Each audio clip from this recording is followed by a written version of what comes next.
قرآن مجید میں اللہ تعالیٰ نے اپنی عبادت کے ساتھ ہی والدین کے ساتھ نیکی کرنے کا حکم ارشاد فرمایا ہے۔ کئی جگہوں پہ قرآن مجید میں ارشاد فرمایا، سورہ بقرہ میں پہلے پارے میں فرمایا اللہ کے علاوہ کسی کی عبادت نہ کرو اور اپنے والدین کے ساتھ احسان کرو۔ والدین انسان کے لیے کتنا بڑا درجہ رکھتے ہیں؟ کیا ان کے ساتھ تعلق رکھنا، ان کی خدمت کرنا، ان کے ساتھ اچھے طریقے سے پیش آنا یہ ایک معاشرتی ضرورت ہے؟ کیا یہ ایک خاندانی تقاضا ہے یا اچھے اخلاق والے ہونے کی علامت ہے؟ نہیں، بلکہ یہ ایک دینی، روحانی اور ایمانی ضرورت ہے۔ کیوں کہ نبی اکرم نور مجسم صلی اللہ تعالیٰ علیہ وسلم سے جب پوچھا گیا تھا کہ یا رسول اللہ صلی اللہ تعالیٰ علیہ وسلم ماں باپ کیا ہیں، ماں باپ کے بارے میں کچھ فرمائیے، تو حضور نے فرمایا تمہاری جنت بھی ہیں اور تمہارے لیے دوزخ بھی ہیں۔ اگر تم ان کے حقوق اچھے طریقے سے ادا کرنے میں کامیاب ہو جاتے ہو، اگر تم ان کے ساتھ اخلاق عالیہ کا رویہ رکھنے میں کامیاب ہو جاتے ہو، اگر تم ان کے ساتھ محبت کا سلوک کرتے ہو، ان کو خوش کرنے میں کامیاب ہو جاتے ہو، شریعت اسلامیہ نے جو ان کے حقوق متعین کیے اگر وہ تم ادا کر لیتے ہو تو تمہارے لیے جنت ہے، اور اگر تم ان حقوق کو ادا کرنے میں ناکام رہتے ہو تو پھر تمہارے لیے دوزخ ہے۔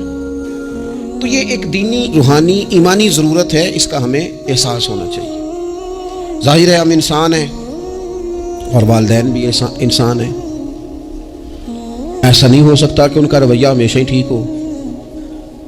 یہ کیسے ممکن ہے کہ وہ کبھی خطا نہ کریں؟ یہ کیسے ہو سکتا ہے کہ کبھی ان کے رویے میں ترش روئی نہ آئے، وہ کبھی تلخ نہ بولیں؟ یہ بھی بہت ساری جگہوں پہ دیکھا گیا ہے، اور یہ 100% حقیقت ہے کہ بعض مقامات پر والدین انصاف بھی نہیں کر پاتے۔ لیکن ایک مسلمان بیٹے کو کیا حکم دیا گیا ہے، اور اس سے شریعت نے یہ مطالبہ کیا ہے کہ والدین کا جو معاملہ ہے، ان کا جو رویہ ہے، اس کے لیے وہ رب کی بارگاہ میں جواب دہ ہیں۔ ساری عدالتیں دنیا میں تو نہیں نہ لگنی، ایک عدالت صبح قیامت بھی تو قائم ہوگی۔ اگر وہ کہیں کسی مقام پر، کہیں جگہ پر وہ کسی غلطی کا شکار ہیں تو اند اللہ جواب دیں گے۔ ہم کیا کریں؟ تو حضور علیہ الصلوۃ والسلام نے فرمایا اگر تمہارے ماں باپ تم پر ظلم بھی کریں تو تم نے پھر بھی نیکی کرنی ہے۔ تمہارے رویے سے خیر ہی پھوٹنی چاہیے، تمہارے لب و لہجے سے ان کے لیے ہمیشہ خوبصورت رائے کا اظہار ہی ہونا چاہیے، تمہارے بازو ان کے لیے ہمیشہ کھلے رہنے چاہیے، اور تمہیں ان کے معاملے میں ہمیشہ اپنے رب کو جواب دینے کا تصور قائم رکھنا چاہیے، تمہارے اندر کہیں کمزوری نہ آئے۔ میں بڑی دیر سے اپنے دوستوں کی توجہ اس بات کی طرف مبذول کرا رہا ہوں کہ انسان کے ساتھ ہی ساری چیزیں رہتی ہیں، بیماریاں بھی، پریشانیاں بھی، کاروبار کا اتار چڑھاؤ بھی۔ انسان کے ساتھ دوستوں کی کبھی وفاداری، کبھی بے وفائی، کبھی بچوں کے مسائل، کبھی دیگر رشتہ داروں کے مسائل۔ اسے حکم یہ دیا گیا ہے، اسے سمجھایا یہ گیا ہے کہ وہ کسی ایک چیز میں الجھ کر باقی چیزوں کو بھولنا نہ شروع کر دے، کسی ایک پریشانی، ایک آزمائش کی وجہ سے اپنی زندگی کے سارے معاملات کو داؤ پہ لگانا نہ شروع کر دے، بلکہ وہ اپنے دل کو، اپنے سینے کو، اپنی طبیعت کو کشادہ رکھے۔ یہی معاملہ ماں باپ کے تعلق سے ہوتا ہے۔ ہم نہ ذرا دیگر کاموں میں بعض اوقات اس طرح کا الجھتے ہیں کہ اپنی اس اہم ذمہ داری سے ہم نظریں ہٹا لیتے ہیں۔ میرے نبی اکرم صلی اللہ تعالیٰ علیہ وسلم سے ایک شخص نے یہ عرض کیا تھا کہ یا رسول اللہ صلی اللہ تعالیٰ علیہ وسلم، میں نے نہ تیز دھوپ میں جلتی اور تپتی ہوئی زمین پر کئی میل کا سفر اپنی ماں کو اٹھا کے اس طرح کیا ہے کہ میرے پیروں میں جوتے نہیں تھے۔ اس پوری بات کو پھر سے آپ سمجھے بھلا میں نے کیا کہا؟ یعنی گرم زمین پر گرمیوں میں چلنا ایک انتہائی مشکل کام ہے، اور پھر گرمی اگر عرب شریف کی ہو اور صحرائی علاقہ ہو، اور پھر آپ نے ایک شخص کو بھی کندھوں پر اٹھایا ہوا ہو۔ یا رسول اللہ صلی اللہ تعالیٰ علیہ وسلم، گرم موسم میں گرم ریت پر ننگے پاؤں ماں کو اٹھا کر میں نے میلوں کا سفر کیا۔ خدا را میری بات کو تقریر نہ سمجھنا، یہ ایک غلام نے اپنے نبی سے سوال کیا ہے۔ اس سوال کی لذت کو محسوس کریں اور پھر جواب کا حسن ملاحظہ کریں۔ عرض کی حضور بڑا میں نے سنا ہے کہ ماں باپ کی خدمت کا حق ادا کرنا چاہیے، تو وہ میں کوئی حق ادا کر سکا ہوں، کوئی خدمت کر سکا ہوں؟ اس نے کہا میں نے میلوں ننگے پاؤں تپتی زمین پر صحرا میں سفر کیا ہے۔ تو محبوب کریم نے بھی اسے سبق یاد کرایا.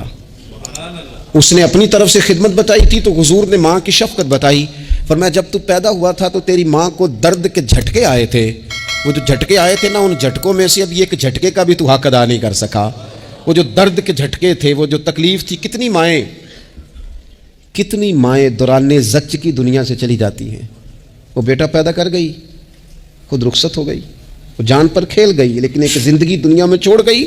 لیکن کیا کبھی ایسا ہوا ہے کہ کسی ماں نے کہیں کھڑے ہو کے کہا ہو کہ اوہو میں نے بڑا کام کیا ہے، میں نے بڑی خدمت کی ہے، میں نے یہ کیا ہے، میں نے یہ اعزاز دیا ہے. لیکن بچے تھوڑا سا کر کے نا، آپ نے ناراض نہیں ہونا، میں نے اپنے کانوں سے یہ باتیں سنی ہیں کہ جی الحمدللہ میں نے ابا جی کو حج کرایا ہے، شکر ہے اللہ کا جی ابا جی میرے پاس ہی تھے جی، باقی بھائیوں کے پاس نہیں تھے. تو ابا جی کس کے تھے؟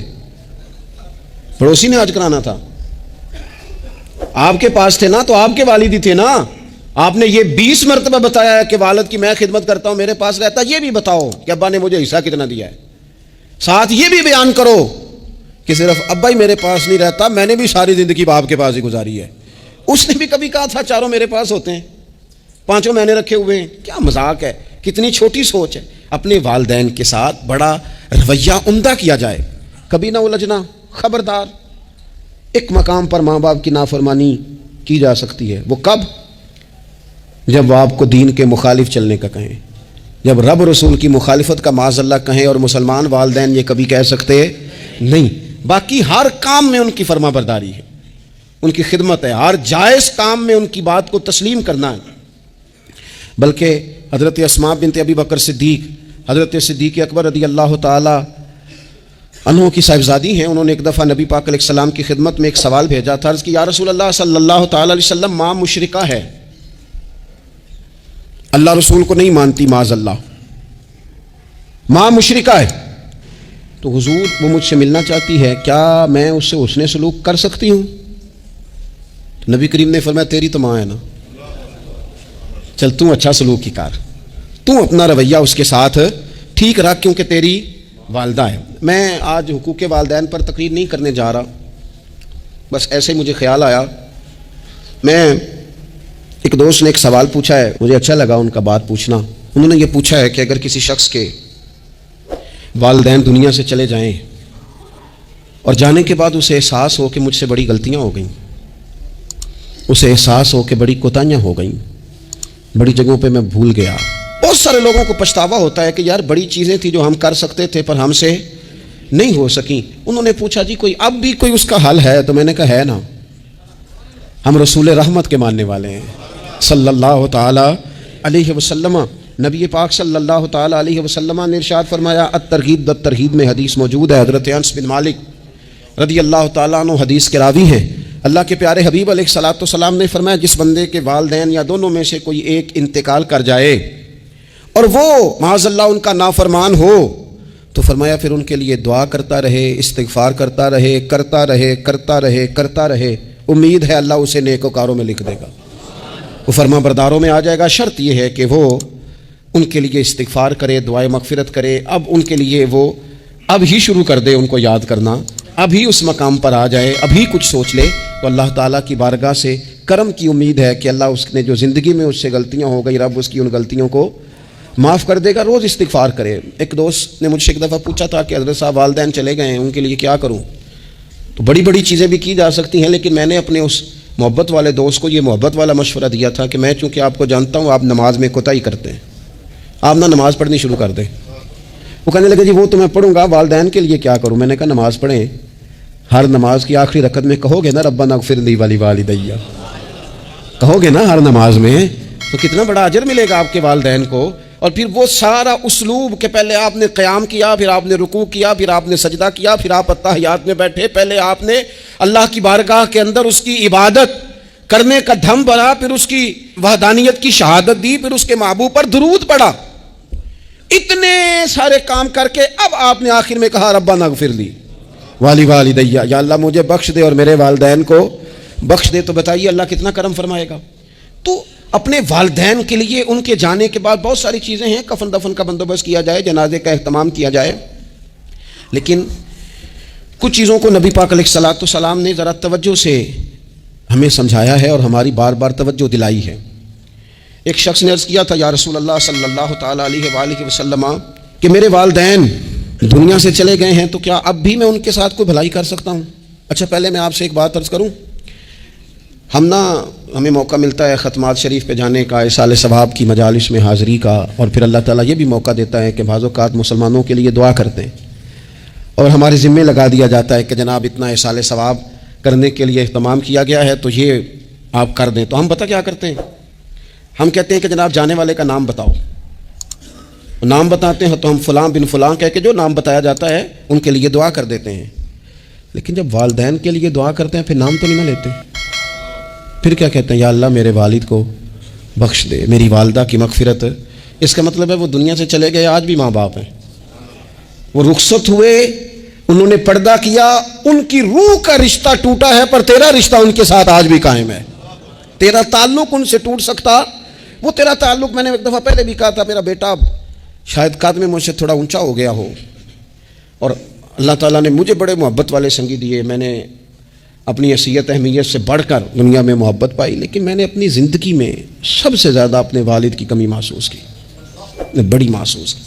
ابھی بھی کبھی کبھی سوچتا ہوں کہ کچھ باتیں صرف ان سے ہو سکتی ہیں، کسی اور سے نہیں ہو سکتی۔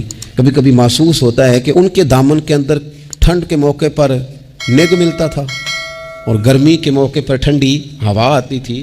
یہ خاص انہی لوگوں کا وتیرہ ہے، یہ انہی کا خاصہ ہے، پتہ نہیں اللہ نے کس طرح ان لوگوں کو بنایا ہے اور کس طرح کا یہ رشتہ بنایا۔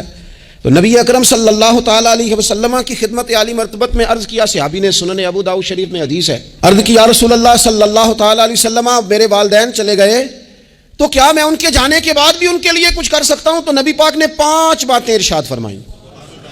فرمایا ہاں، ایک تو ان کے لیے دعا مانگا کر، دوسرا اللہ کے محبوب نے فرمایا ان کے لیے استغفار کیا کر، تیسرا رسول کریم علیہ السلام نے فرمایا اگر انہوں نے کسی سے کوئی وعدہ کیا تھا تو اسے پورا کر دے اگر تجھ سے ہو سکے، اور رسول کریم علیہ السلام نے فرمایا اگر ہو سکے تو ان کی طرف سے صلہ رحمی بھی کر، یعنی ان کے رشتہ داروں سے اچھا سلوک کر، اپنے چچاؤں کے ساتھ تو نیکی کر، اور اگر تیری والدہ کی طرف سے تو نیکی کرنا چاہے تو اپنے ماموں کے ساتھ، خالاؤں کے ساتھ تو اچھا سلوک کر، اور پھر 5ویں نمبر پر محبوب نے فرمایا اپنے والد کے دوستوں کی تعظیم کر، ان کے لیے تیرے دل میں اچھے جذبات ہوں، تو اکرام کر دوستوں کا۔ اور والد کے دوستوں کے اکرام کا تو اتنا بڑا درجہ ہے کہ حضرت ابو بردہ رضی اللہ تعالیٰ عنہ تشریف لائے مدینہ طیبہ میں۔ حضرت ابو بردہ مدینہ طیبہ میں تشریف لائے تو حضرت عبداللہ ابن عمر رضی اللہ تعالیٰ عنہ ان سے ملنے پہنچ گئے فٹافٹی۔ مصروف آدمی تھے حضرت عبداللہ ابن عمر، بہت بڑے مفتی تھے، لوگ ہر وقت مسائل پوچھتے تھے، حج کے سب سے زیادہ مسائل انہی کو آتے تھے، اور صحابہ میں ایک بہت بڑا مقام رکھتے تھے۔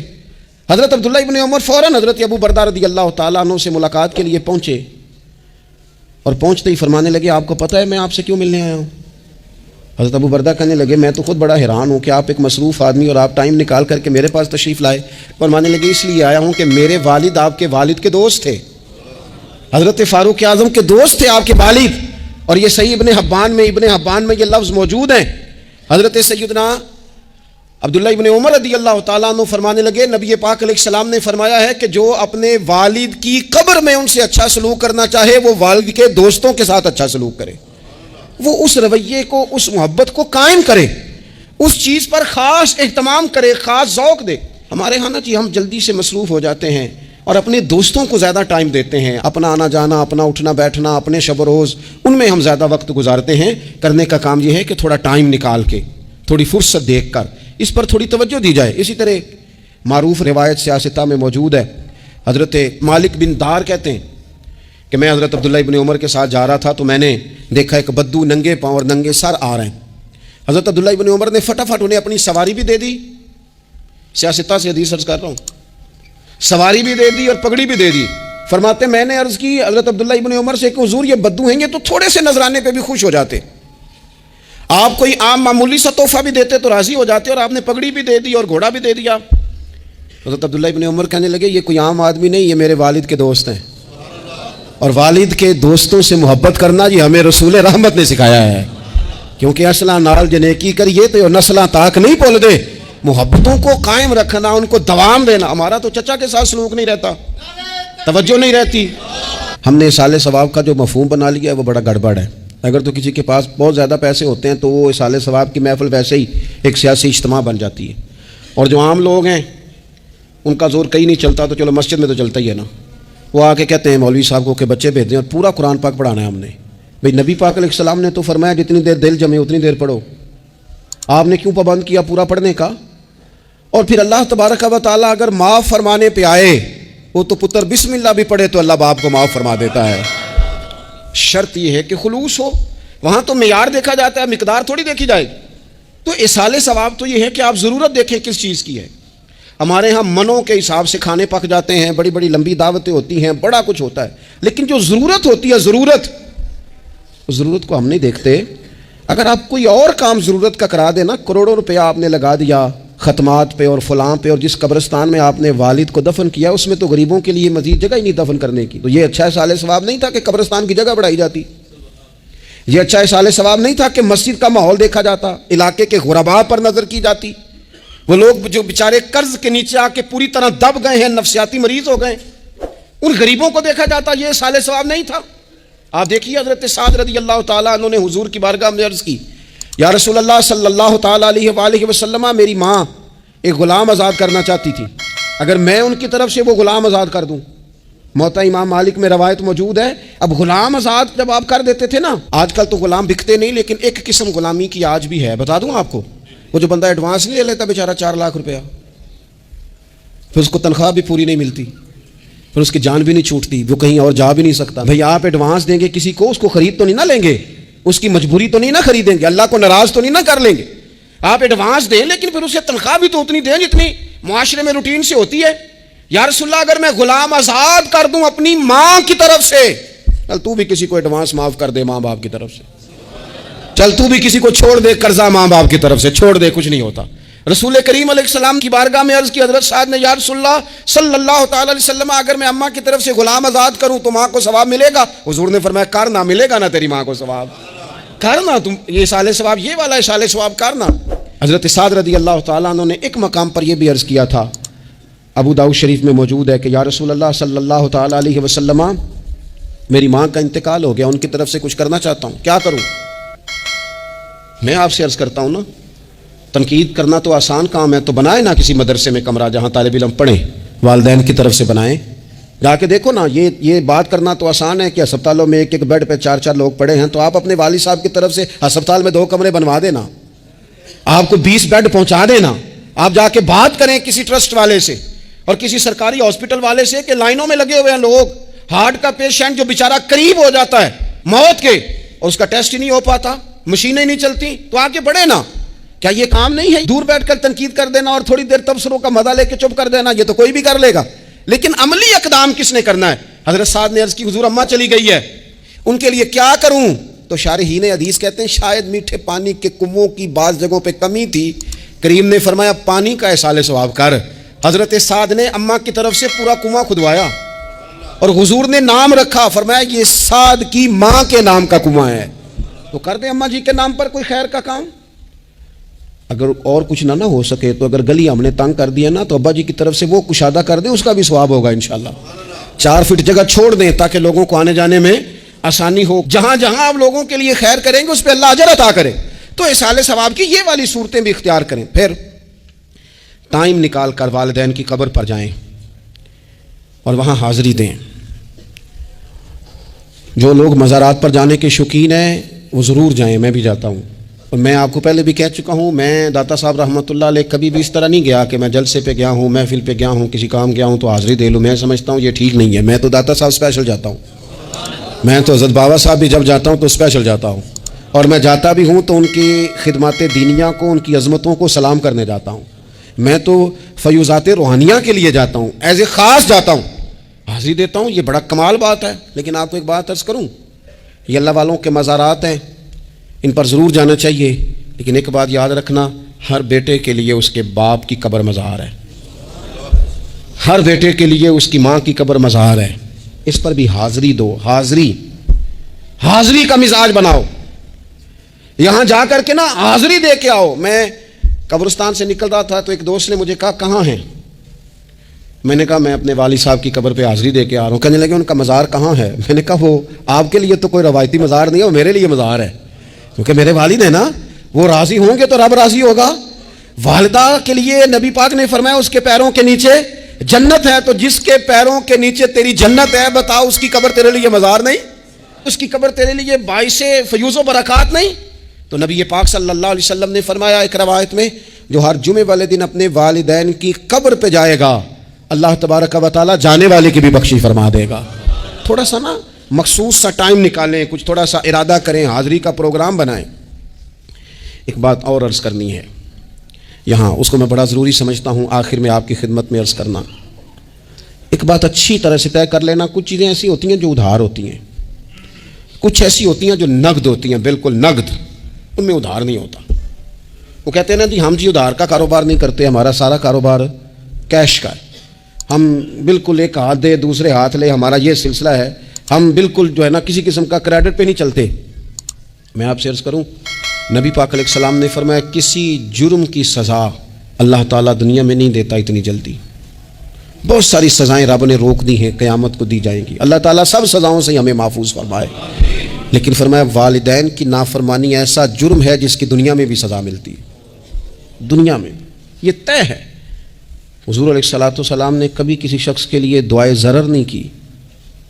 حضور نے تو کبھی یہ بھی نہیں کہا جو پتھر مار رہے تھے کہ یہ تباہ ہو جائیں، برباد ہو جائیں، ان کی ناک خاک آلود ہو جائے، لیکن سیڑھیاں چڑھتے ہوئے جو مشہور حدیث ہے، محبوب نے آمین کہا، اور پھر حضرت جبریل نے جب 3 لوگ بتائے تو ان میں ایک بندہ وہ تھا، حضرت جبریل امین عرض کرنے لگے یا رسول اللہ صلی اللہ تعالیٰ علیہ وسلم، جس نے اپنے ماں باپ دونوں یا کسی ایک کو بڑھاپے میں پایا اور پھر ان کی خدمت کر کے جنت حاصل نہ کر سکا، اس کی ناک خاک آلود ہو جائے، تو حضور فرماتے میں نے بھی کہا آمین، ہو جائے، اسے ہو ہی جانا چاہیے۔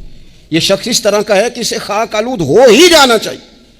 کبھی بھی زندگی میں اپنے والدین، کیا ہمیں دعا سکھائی قرآن پاک نے، کہا وَقُلْ رَبِّ ارْحَمْهُمَا كَمَا رَبَّيَانِي صَغِيرًا، آپ کہیے، آپ یہ دعا کیجئے کہ اے میرے پروردگار ان دونوں پر رحم فرما جنہوں نے بچپن میں مجھے پالا، ان دونوں پر رحم فرما۔ اپنے والدین کے لیے اپنے تھوڑے سے دل کو بڑا کریں، کچھ چیزیں اپنی زندگی میں طے کریں، کچھ معاملات اپنی زندگی میں۔ ہمارے ایک استاد تھے گجرانوالہ میں، نام لیتا ہوں، حضرت مفتی عبداللطیف صاحب رحمۃ اللہ علیہ، یہ حضرت محدث اعظم کے شاگرد ہیں، اور اعلیٰ حضرت کے بڑے صاحبزادے حضرت حجت الاسلام مولانا حامد رضا خان صاحب رحمۃ اللہ علیہ کے یہ شاید واحد مرید تھے ہمارے شہر میں، مفتی عبداللطیف صاحب قادری حامدی۔ گجرانوالہ میں شاید کوئی شخص ہو جس نے گجرانوالہ میں پڑھا ہو تو وہ حضرت کا شاگرد یا شاگرد کا شاگرد، یہ ان کی زندگی تھی۔ ان کی والدہ کی بڑی لمبی عمر ہوئی، ان کے بعض کلاس فیلو نا استاد صاحب کہتے ہیں مجھے مذاق کرتے ہیں، وہ کہتے ہیں رات کو محفل پہ آنا ہے تو استاد جی کہتے ہیں میں امی سے پوچھ کے بتاؤں گا، تو کہتے ہیں آپ کیا بات کرتے ہیں، اتنی آپ کی عمر ہو گئی، بچے آپ کے بڑے ہیں، پوتے آپ کے، پوتیاں نواز، اور ابھی بھی امی سے۔ فرماتے ہیں اماں بوڑھی ہیں، ضعیفہ ہیں، میں نہیں نہ ہوتا تو پریشان ہو جاتی ہیں، دیر سے آتا ہوں تو سو نہیں پاتی، امی سے پوچھ کر بتاؤں گا۔ او دوستو، یہ لوگ شاید آج اسی لیے ان کے مزارات سے خوشبو زیادہ آتی ہے، شاید اسی لیے لوگ ان کا نام ممبروں پہ لیتے ہیں، جمعوں میں تذکرے کرتے ہیں، شاید اسی لیے ان کے لیے دعائیں زیادہ ہوتی ہیں، شاید اسی لیے ان کی اسناد زیادہ چلتی ہیں۔ کیا میرے رسول کریم نے فرمایا، حضور نے فرمایا صحابہ اگر میری والدہ موجود ہوتی نا اور میں تمہیں نماز پڑھانے آتا اور میں سورہ فاتحہ پڑھ لیتا اور میری ماں پردہ سرکا کے کہتی بیٹا ذرا میری بات سننا، تو فرمایا اللہ کی قسم نماز توڑ کے اپنی اماں کی بات سن کے آتا۔ آپ میری بات کو سمجھیں، اس مفہوم کو اپنی زندگی میں پیدا کریں، اور بالخصوص والدین رخصت ہو جائیں تو پھر تو زیادہ حق بنتا ہے کہ ہم تھوڑا اور زیادہ محتاط ہو جائیں۔ عرض یہ کرنا چاہتا تھا کہ جتنا ذکر آپ کے بچے آپ کے منہ سے اپنے والدین کا سنیں گے اتنا ہی وہ کل آپ کا کریں گے، جتنا وہ آپ کے ساتھ آپ کے والدین کی قبروں پہ جائیں گے اتنا ہی کل کو وہ آپ کی قبر پہ جائیں گے، جتنا وہ آپ کو دیکھیں گے اپنے والدین کے لیے سال ثواب کرتا اتنا ہی وہ آپ کے لیے کریں گے۔ یہ جو ہم کہتے ہیں نا بچے بعد میں دے دیں گے، پتر انہیں پیسے دے دینا میرے والوں، کوئی نہیں دینے انہوں نے، اس لیے کہ انہوں نے آپ کو اپنے والدین کی طرف سے کوئی صدقہ کرتے نہیں دیکھا تو وہ آپ کی طرف سے کیوں کریں گے جی؟ یہ تو رواج ہے جو آپ نے ڈالنا ہے تو یہ گھر میں ڈل جانا ہے۔ اللہ تبارک و تعالیٰ کی بارگاہ میں دعا کرتا ہوں